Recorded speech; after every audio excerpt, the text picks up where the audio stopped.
I filled out the paperwork to get a badge to go out to the prison, thinking I'll be a mentor. That was in January or February, and months had gone by and I didn't get the badge. And I didn't understand why, because I had FBI checks because of the work I was doing. But I called the office one day and said, "What about this badge?" And I figured God just didn't want me to do that, you know. And he goes, "Great timing. I need you to teach at Lewis, at Steiner." I was anxious and worried, and I studied for hours. I figured I'd start with John because that's all I knew, and I was hoping that these guys would come to believe like I did. And the first night I went, nobody showed up. The next night, 2 guys came. Then the chaplain went out in the yard the third night, and all the time that's going on, I'm studying the Bible. I'm watching sermons on YouTube. I'm like going through all this, hours and hours of the Bible, and that's exactly what God wanted me to do, but I felt tricked. My family they immigrated from South America, and they were converted by missionaries. So as a young boy growing up, my parents were not committed to the church, though we went on Saturday morning, but I had no relationship with Jesus. The messages I got were when my uncle and aunt would come over Saturday night or Friday night, we would have to turn off the TV and be reverent because my uncle was. If Tom Seaver was pitching, I'm not going to miss that. So I'd go to a friend's house, well beforehand, planning out how am I going to get out of this, because I'm not going to participate in that. And I knew that really young. So by the time I became a teenager, I wasn't going to go to church. I was in AA at the age of 32, and it had God as You Understand Him. And so that's how I got sober, and I was following the steps. And every once in a while, a Christian would pop in, and it wasn't welcome. And I didn't hate Jesus, I didn't know Jesus, and I just couldn't understand what is it about Jesus that's offensive to the people in AA, because it got me sober. So I still have good feeling toward AA because it pulls you out of that nightmare. And so I was at my house. I was living at one of my dad's rentals, and on the fridge, I'm sure one of my family members put on Titus 3:3 through 3:7 on the fridge, and that's where at one time we were foolish, deceived, disobedient, living in malice and envy, being hated and hated one another. And then it said, but we were saved not because of righteous things we had done, but because of His mercy. So I thought, well, I'm going to check this out. So I went to a church, and I went early. I sat in the middle, and nothing happened. But no one said anything to me. I'm sure I was pretty scary because I had no idea what I was going to get into. But I know I don't remember anything that was said. It was more I was just afraid to be in there, So that didn't work out, but that was always in my mind, because I know at one time, I told the guys in prison this, there was a song by Bob Seger, "Roll Me Away," and part of that song was, "I too am lost, I feel double-crossed, but I'm sick of what's wrong and what's right." And that's how I felt. Even though I was sober, I was still sinning, and I was just lost. I became a contractor. I was doing a remodel, and this van pulled up to the house, and it was a pastor of a church who had taken a bunch of teenagers to Mexico on a mission trip, and I had no idea. But this pastor was alive, and it just like, who is this guy? And he came and talked to me, and I was like, wow.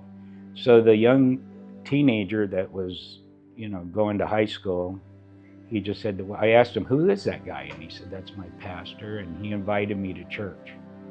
And that's how it started. I went ahead and I went to church, and it seemed like the pastor was like it was a setup, but I know it now it wasn't, because I think hearing the truth was just unusual for me, and so that's where I started, and then I got baptized, and I wanted to believe, I wanted this, and I started going to church on a regular basis.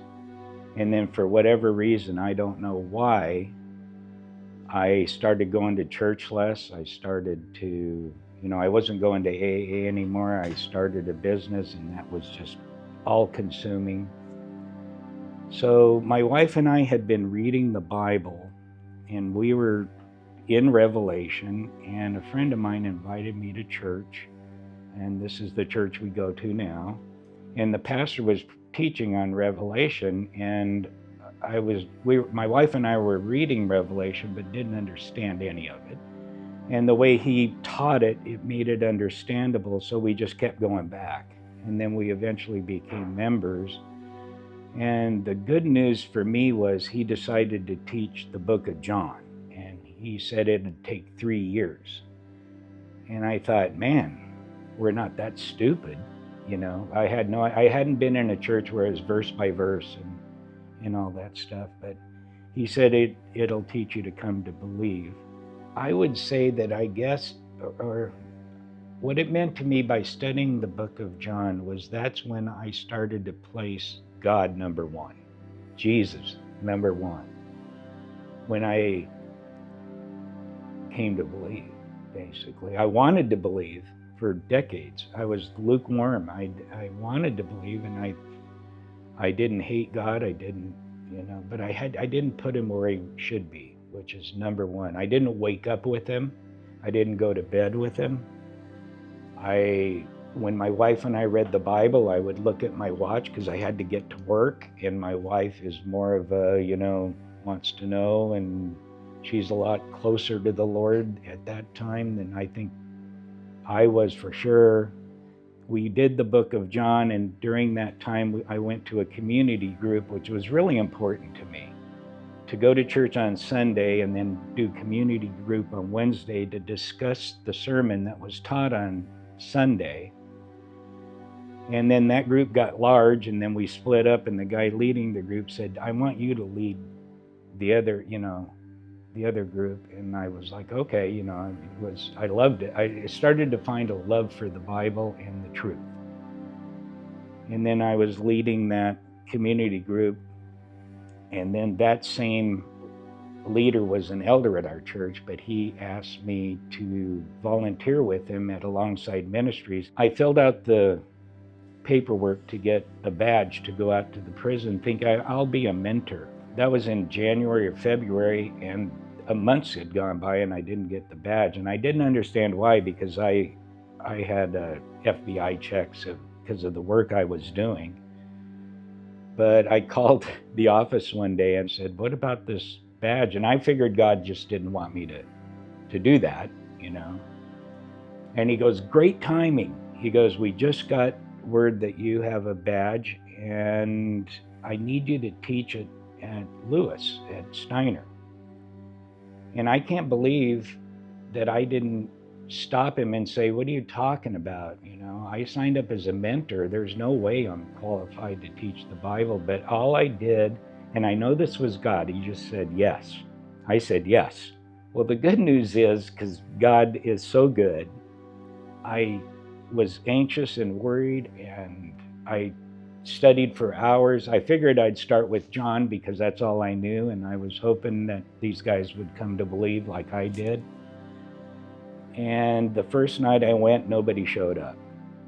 I didn't know what to do, but I went back the next week because the director went with me, and he was determined to get this thing started.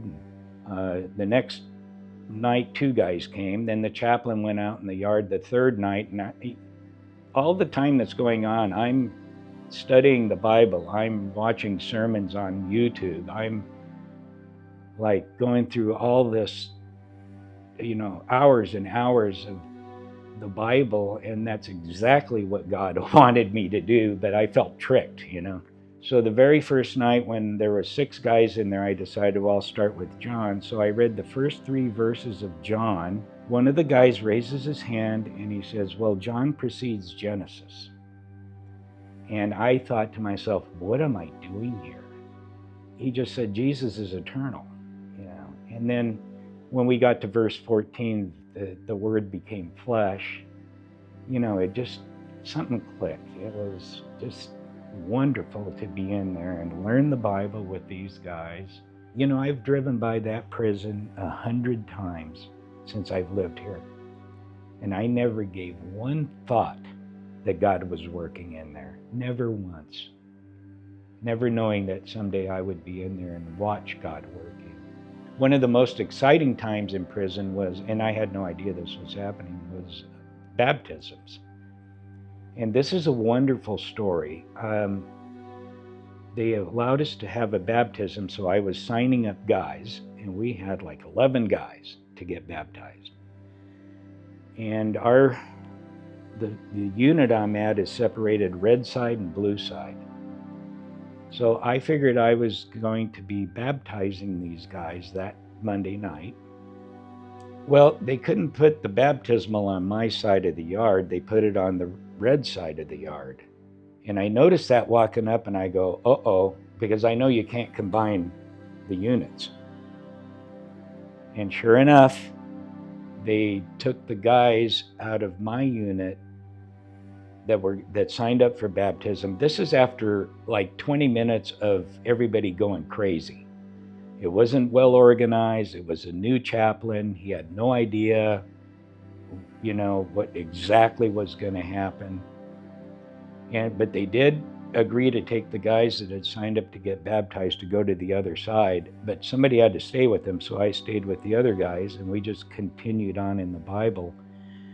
Well, found out what happened was one of the inmates' brothers had just been admitted to the red side an hour before the baptisms. And this inmate's brother got to see his brother get baptized. Yeah. And that's when I realized, man, God, you do it. Whatever God asks you to do, say yes to it. Even though you're scared to death, or you just are like, you know, who has the confidence to just walk into a prison and talk to the inmates? You know, I've never been incarcerated, but I certainly know what sin is. And the guys know that I'd be right there with them if I would have been caught for the many times I drove drunk or blacked out and not even recall what I did. And, you know, but I never served time for it, you know, but you know, you pay a price for the things you do. And sin has consequences, but there is forgiveness. But I do feel like the more I learn about the Bible, the more I'm able to freely speak about it, because I love Jesus for what he did.